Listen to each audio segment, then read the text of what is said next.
I've described the interest of the oil companies in Iraq. I've tried to lay out as best I could that it wasn't necessarily about the oil that was in the ground in Iraq. The original premise to getting Hussein was simply to stop the embargo, the sanctions, so that we could force him to stop selling oil to the major markets that he had cut off from our oil companies. And then I told you about going one country too far and how that actually was brought about by George Tenet. And you're going, well, I've read chapter 2, chapter 3, but George Tenet, the oil companies are obviously in the Bush's camps, into the victor go the spoils. So when one president wins, you can fully expect those people loyal to him or of his ilk will benefit. But oil for food. Well, folks, let me tell you about oil for food.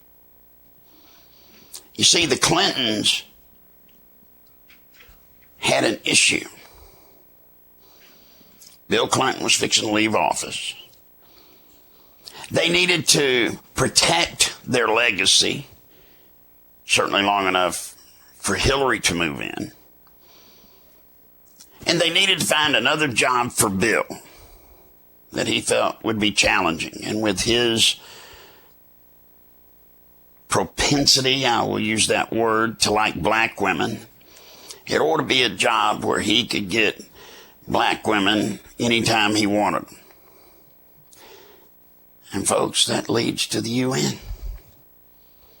All roads lead for Bill Clinton from being president to heading up the UN. And then Hillary to be president.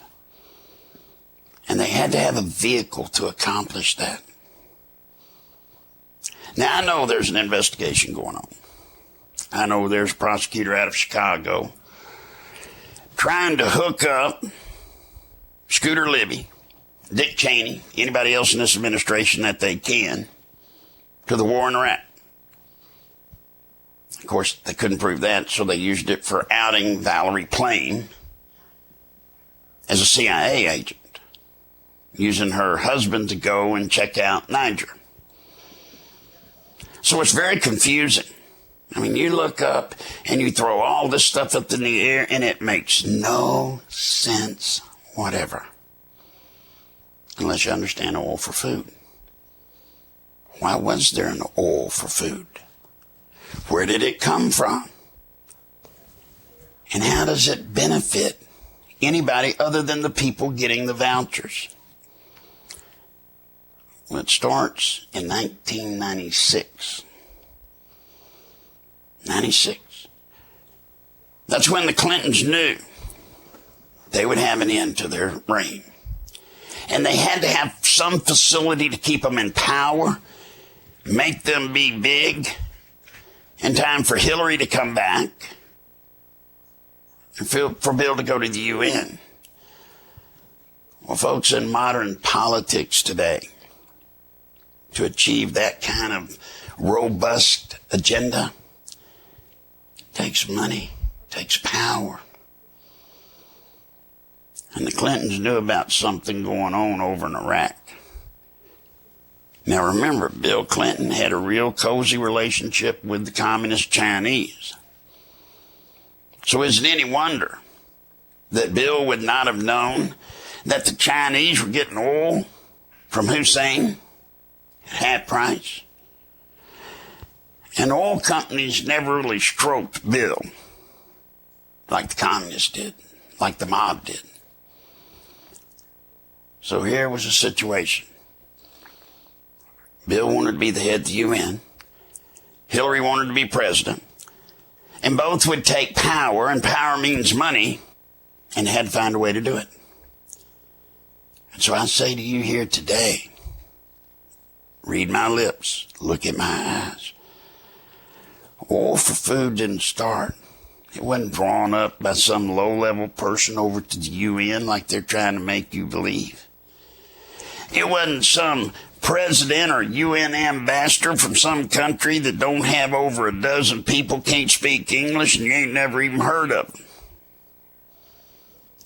All for food. Whoever originated the concept, probably Hussein, was picked up on by none other than Hillary Rodham Clinton. And you see, Hillary drafted this thing to where it could hold people hostage, blackmail them at the UN, which secured the future for Bill. But it did something else you hadn't found out about. And that's why in the forward I tried to warn you. This book will be judged by history. And you will see that all for food not only originated in this country, not only in this country, but at the highest office in the land. And it doesn't just involve people in the UN, those 2,200 names. It involves people in our government, senators, congressmen, corporations here in this country.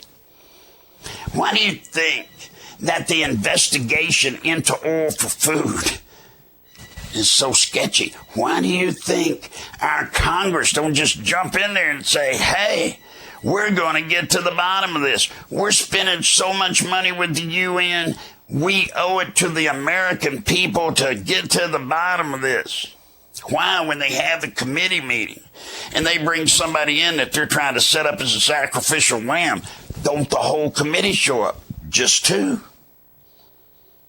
The only two people that ain't getting money from oil for food and can be proven. Oil for food is not what you think it is.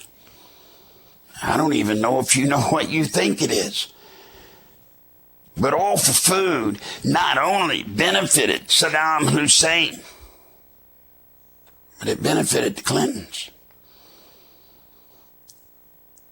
And they knew that if we went into Iraq, we'd find out about it. And you say, well, now, wait a minute. The Clintons don't want us to find out about oil for food. Nope, sure don't. But Tenet, you said, gave us the information to make us go into Iraq because he knew that Cheney, Wolfowitz, and oil companies wanted those markets back that Hussein had stole from them. It makes no sense. Oh, but it does. You see, I said that Tenet's job was to suck Bush in to Iraq. But it was never meant that we would stay there. It was never meant. As a matter of fact, it was never even really meant that we would go in there. Why do you think the committee at the UN, the Security Committee, why do you think they blocked it month after month after month? It was the intention of getting us one country too far. We go in, look for weapons of mass destruction. They're not there. And the sky falls in on Bush. Republicans are destroyed. They're destroyed. We leave Iraq in shame. Oh, the UN would have to go in and put Iraq back together. Probably wouldn't have Hussein or Uzair Qudai, but the UN would go in and put it back together. Which then you see would mean that all the records about oil for food would have forever been hidden. And every Republican and George Bush would be forever framed for lying to get us into a war. And Howdy Doody could beat him. Wouldn't even have to be a real Democrat. Wouldn't even have to be a politician. You could be a bug and beat him when that was exposed. But things just have a way of not working the way we think they're going to work. The Bush administration, with Karl Rove, all of a sudden rallies, comes up with this Iraqi freedom. Hey, you talk about tough. We're on the highway going into Iraq, invading Iraq.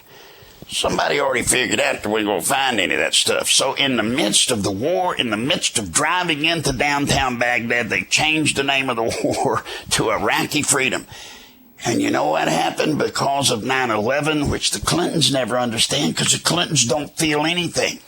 They feel no pride. They feel no remorse. It's about power.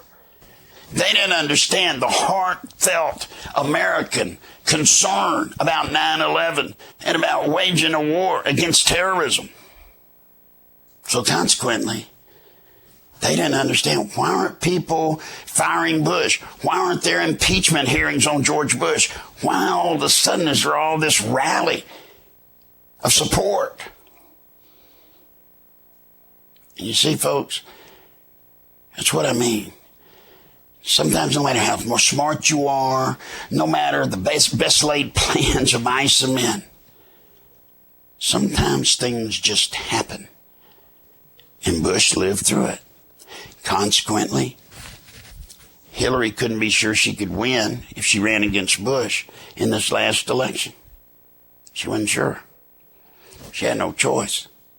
Everybody knew she was going to be drafted, but she has an idiosyncrasy. If Hillary is not guaranteed and you can't prove that she'll absolutely win, she won't run. And because the war in Iraq, which was supposed to have been Bush's and the Republican Party's downfall, hadn't fallen yet, she had no choice. She couldn't run. And it was so strong of an example to Hillary. Remember her going around with Newt Gingrich and hugging and kissing all the Republicans? She was afraid that the war in Iraq was just going to be a victory for the Republicans, and she had facilitated making a change in parties. That's why they allowed Howard Dean to take over the DNC. But fate again has its way. The war in Iraq truly has become a quagmire. And now it's becoming an albatross hanging around the Bush administration's head. So now it's back good to be against the war. And Hillary, by the way, has never been against the war. You say, well, that's crazy. No, it's not. For her to be the first woman president, she's going to have to show that she's got courage, that she'll use the military. And all she's ever got to say is, don't blame me. If what I told was true, I was for the war. And since what they told me wasn't true, I got had, and I'll end it. You see, folks, everything plays to the advantage of the Clintons. Even oil for food. And oil for food is one of those great mysteries like the death of John F. Kennedy. Someday in the future, there's going to be a report issued, like the Warren report. And it will go out of its way to make sure that none of the congressional people or the Senate people or the American corporations, it'll make real sure that none of those people get hung. Of course, that's what they want. I happen to believe that I will make something else happen if people will help me. You know, folks, oil for food is oil for fools, if you believe it. If you believe somebody in some little country that can't even spell oil dreamt it up, if you believe Saddam Hussein at the time when he was ostracized from the world community could go around and make this thing happen, you're wrong. And even if Hussein could have dealt with the French, the Germans, the Russians, the Chinese, and the UN 2,200 people over there, do you believe the United States of America could have allowed that to happen? Do you believe that? I mean, do you believe the United States of America could not have found out about it? Well, of course we could have. So if we could have found out about it, we would have. Well, if we would have, why didn't we stop it? Because Hillary played the trick of tricks. The people that would have to find out about it are in on it. And they never thought it would surface. Oh, for food, I assure you, will be the death knell for both parties in this country, Republican and Democrat. Oil for food will be the launching pad to the American people to seeing that your whole government is a work of art. It's nothing but science fiction. And yeah, the media, the corporations that own the big media, they're in it. You don't think they made enough money selling papers. You don't think they made enough money selling ads. Get real. Those big multinational corporations, why do you think the stock market keeps going up with the number of jobs in this country keeps going down? See, the bad thing about multinational corporations, it's called multinational. And that don't even mean nothing. It's about corporations. The power in the corporations want to make the money. How do you think these presidents and CEOs of these multinational corporations make paychecks that are unheard of? Where do you think that money comes from? Oil for food. As they call it, oil for fools. We're the fools.